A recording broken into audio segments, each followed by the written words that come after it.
Aujourd'hui, une grande part des rejets de chaleur des appareils est encore gaspillée.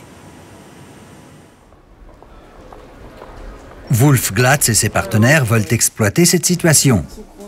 Ils développent une membrane souple qui produit de l'électricité à partir des rejets de chaleur. Des générateurs thermoélectriques ou TEG sont implantés dans la membrane.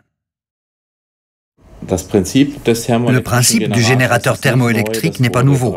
Il a été découvert au début du XXe siècle. Mais l'utilisation de cette technologie qui transforme la chaleur en électricité a longtemps été limitée.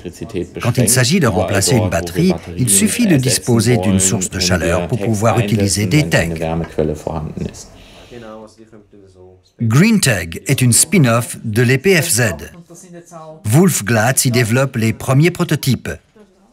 Que s'est-il passé depuis?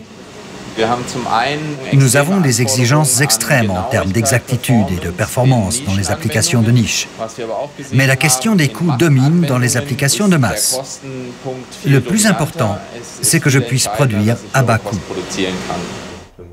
Avec ses partenaires, GreenTEG développe une valve thermostatique alimentée en courant par un TEG. À l'avenir, la température de locaux chauffés pourra ainsi être adaptée en fonction de l'utilisation. Grâce au TEG, les systèmes de gestion des bâtiments franchissent une étape décisive.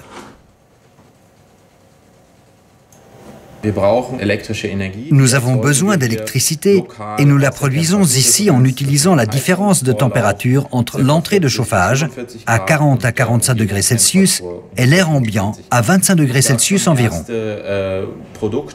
Les premiers produits similaires nécessitaient une batterie, avec l'inconvénient de devoir la changer chaque année.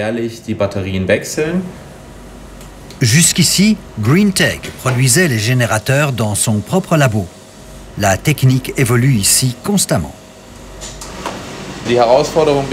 Le défi consiste à obtenir plus de puissance sur des surfaces toujours plus petites. Pour améliorer l'intégration, il faut plus d'éléments actifs par surface. On s'approche des limites de la technologie de production. C'est une partie de la recherche que nous continuons de mener ici.